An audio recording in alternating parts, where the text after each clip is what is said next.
the government says it's bad to pirate and play games. But what about playing pirate games? In a bid to let players live out their inner buccaneer, Namco Bandai has teamed up with Shonen Jump for One Piece Unlimited Adventure for the Wii. As the first full-fledged action-adventure based on the manga, does it make good on its promise of adventure on the high seas, or does it belong in Davy Jones's locker?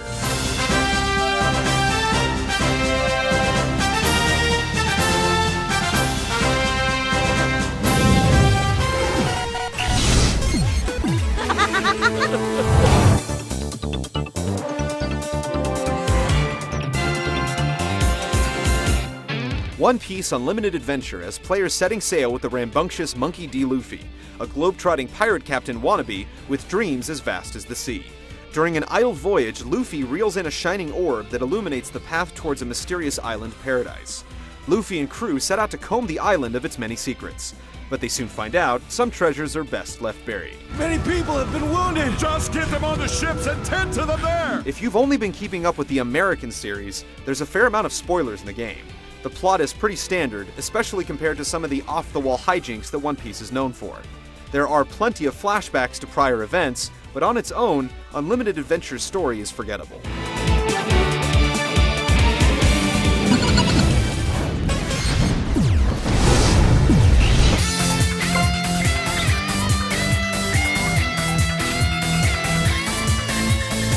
When it comes to play options, Unlimited Adventure keeps things simple with Story Mode, the game's predominant single-player offering, Versus Mode, and Survival Mode. While the two battle modes aren't particularly remarkable, you get to play as one of the 40 unlockable characters you encounter in the story, bosses included. In the game's Story Mode, players have to unravel the mystery of the island by unlocking its various magically sealed areas and defeating the bosses contained within. As you may have guessed, exploration and platforming are key components of the game. You have to gather scores of trinkets, which are spent to unlock new areas. This process repeats constantly. It's not so much about finding out how to cross a river, but how to get enough items to have the game pave the way for you.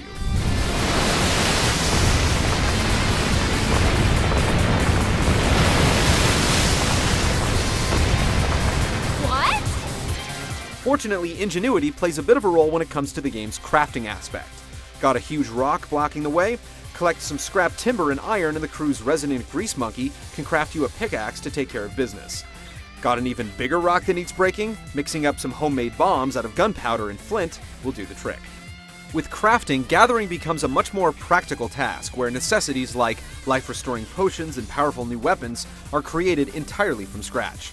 With the tools you've created, even more avenues for hunting and gathering arise in breaking down barriers, digging up goods, or catching the occasional bug or fish on the go. Tiny, but oh well. Though crafting can be a somewhat rewarding part of the experience, it still falls to the same requirement-based pitfalls as item collecting to open new areas. You'll often find yourself stuck as to where to go next, only to find out that you have to craft a certain object to progress. Worse still is that these objects often have little to do with the context of the situation. Who ever heard of mixing drinks and gathering metals to make a magical wall disappear?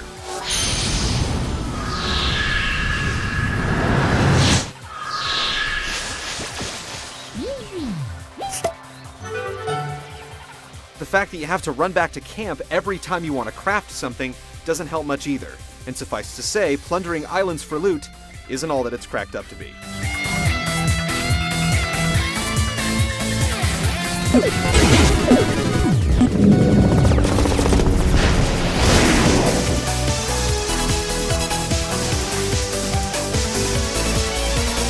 Unlimited Adventure's Wiimote and nunchuck setup is yet another tip of the hat to Twilight Princess.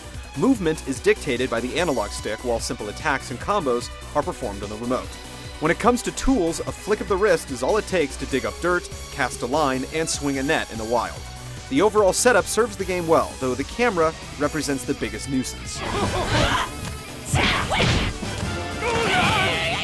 At any given time, you'll be in control of one of the Straw Hat Pirates, but if the need arises, you can switch between crewmen on the fly. Rotating men in and out is something you'll want to do often. As you use each character, their unique abilities begin to develop, culminating in new attacks, combos, and eventually special moves.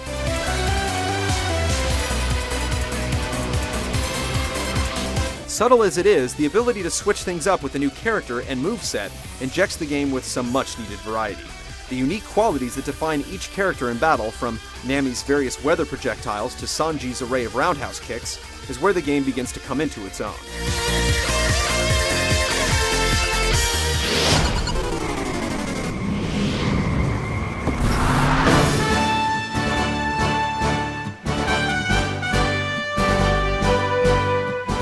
Despite having a body made of rubber, Luffy doesn't quite dodge the bullet in terms of graphics. While the various character models are decent interpretations of their on-screen counterparts, the game's environments appear washed out and look just as bad with stationary character models that lack gesticulation or moving lips. To its credit, however, Unlimited Adventure does feature the show's voice talent, which adds a layer of consistency to the mix. There are a few chuckles to be had here and there, and considering how redundant the game can get, you'll appreciate the comic relief. I think your nose stands out more than your sniping. Contrary to its namesake, One Piece Unlimited Adventure is more of a spirited Easter egg hunt than anything else. If you can set your spyglass's sights past its simple derivative nature, Unlimited Adventure isn't such a bad game for fans. But if it's a hearty adventure game worth the coin you're after, you'd be best off saving your pieces of 8 for bigger and brighter treasure.